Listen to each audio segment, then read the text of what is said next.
Hello and welcome back to Focus. May is National Mental Health Awareness Month. Did you know that 1 in 5 U.S. adults experience mental illness? My next guest is Amanda Ramsey, the president of NAMI of Manchester. Amanda, welcome to the show. Thank you, Chris. Thanks for having me. All right, let's start off by telling our audience what is NAMI, and we'll give a little bit of a history of the organization as well. Sure, happy to. So NAMI is a grassroots organization and it's affiliated with the National Alliance on Mental Illness. And what we do is we provide advocacy, education, and support, and really public awareness so that all people, individuals and families of those affected by mental illness can build better lives. Really, we're just trying to build hope for those in needs. We facilitate support groups for the families and loved ones of people with mental illness. We teach NAMI signature programs such as In Our Own Voice, which shares the stories of those with lived experience. It's very powerful to hear those stories. And we provide local information and referral services and advocate for people that are looking for help. Because when you are struggling, when you know somebody who is struggling, it's hard to find help these days. And so we're a local free resources that does that for people. So when you talk about local advocacy, is this something at the state level from all the different chapters, or do you stuff as well here just in Manchester where your chapter is based out of? So we work with the state, and there are 9 affiliates across the state. So we're connected with them, and they provide the training and the programs and things like that that we execute on the local level. Obviously, we know that volunteering is very important. Obviously, I know you said yourself to me before we did the interview that you're a volunteer. How important is volunteering to NAMI as an organization? Oh, it's extremely important. We're a completely volunteer-run organization. And if we didn't have volunteers, we couldn't continue these programs. We need people to lead and become involved. We need support group facilitators that understand how to work with families. We need people that have experience to share their stories. We need people to help us run events like the NAMI Walks event, which is our signature event that happens in May. So you don't have to have specialized experience to be part of it. It's just you have to have a desire to help people. Now, I know we've always liked to talk about technology and how nonprofit organizations had to embrace that, especially during the pandemic. How did the pandemic impact the way NAMI was able to provide services to the people in need? Great question. The pandemic was an amazing experience. Typically, all of our support groups were in person before the pandemic. And when the pandemic happened, it was amazing. People just gathered together really quickly and pivoted to virtual support groups. Facilitators that weren't maybe particularly technically savvy were able to figure it out, and we worked together, and we actually expanded the amount of support groups that we offered during the pandemic.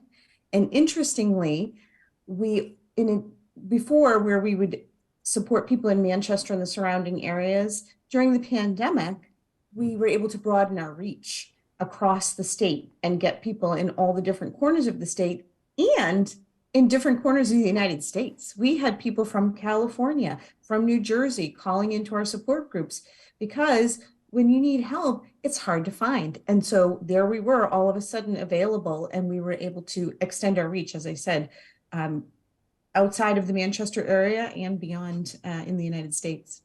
Now, have you gone back to more in person? Are you still embracing, the virtual side of things? Is that the primary source now, or are you back to almost full-time in person? So now we do a little bit of both because we want to be able to continue to service the people. And so we have a few support groups a month. We have 3 family support groups. 1 is virtual, 2 are in person. We have a spouse and partner support group. And we have a number of young adult support groups for those that are 18 to 29. And those are mostly virtual, but they also have in-person events. Now, you made reference to the NAMI walk that's coming up. Can you talk specifically about that event and how people can involve? Absolutely. NAMI Walks is our premier fundraising event. It happens once a year. This year it'll be Saturday, May 20th at Bushnell Park in Hartford. The proceeds benefit everyone in the state. So you have corporations that are donating and you have individual teams that go. So for example, that's how I started with NAMI is for my organization, I became the captain of a team. My organization sponsored the NAMI event. I was a captain of a team. I got donations from my organization and from others, and we all went and walked that day. And actually, that's what happened. I went and NAMI Manchester had a table there, and I went up, and at the time I had a Girl Scout troop. And I said, hey, I live in Manchester. I support NAMI. I have a Girl Scout troop. We'd love to volunteer. Well, of course, they followed up. We volunteered. And then from there, they asked me to be on the board of directors, which I've served on for approximately 4 years in various positions. And as of last June, became the president. And it's a great organization. The volunteers are just such a wonderful, caring group of people. Every time I go there, every time we work together, there's just such a great energy.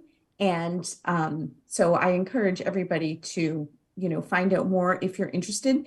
And if you'd like to participate in the NAMI walk or donate, please just go to namict.org and you can find more information there. So I'm assuming that's the same address and site people can go to get more information that if they want to get involved in other way, shape, or form?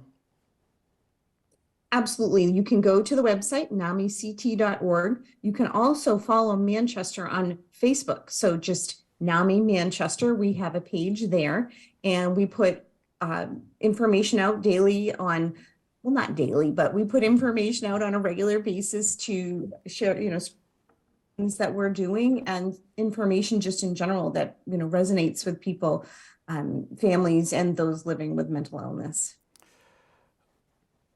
So would you say in the time that you've been involved, what are some of the highlights besides the walk that you made reference to? Is there any other events or activities that were really memorable that stick out to you over your time?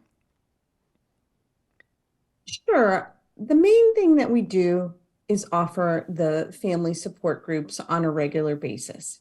And again, when you're experiencing something like this and you're looking for help, they are invaluable. And then we also offer our family to family groups, and those are peer-led groups. It's an 8-week program, and that really helps educate families about all things to do with mental illness, the different types of mental illness, and where they can get help. And then other things we've done, we had a NAMI In Your Own Voice event at the Cheney Library.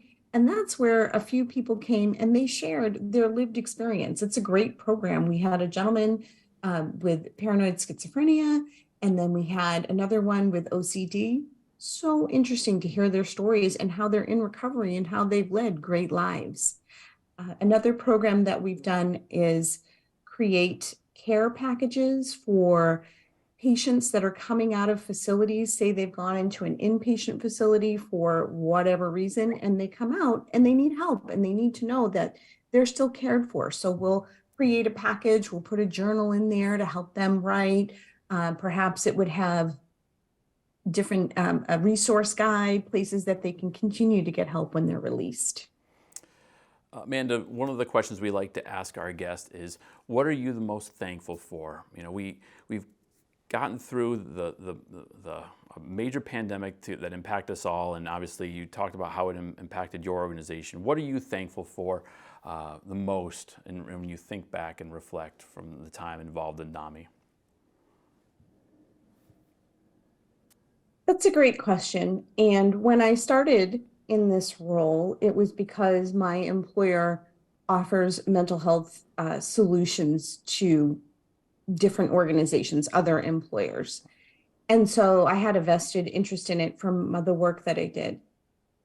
Over time, I've had people in my family also experience mental health issues. And so I'm so thankful that I have been part of this organization and learned so much from them, so that when it happened to me, I understood more about where to go and how to deal with it. And also, I've had a number of other people come to me just in my regular life, hey, I know you're a part of this. How can I get some help? I'm thankful that I'm able to help them. And the other thing that we do is we get questions just from the general public, and they come to my personal cell phone. I get calls from people all over the state. Again, just sometimes finding help is like finding a needle in the haystack. So to the extent that we can touch a life and help somebody give them options of where they need to go, I'm thankful that we can do that and touch lives. That's great. Amanda Ramsey is the president of our local Manchester NAMI. Thank you so much for your time today, and we appreciate all the great work you do for our community. Thank you.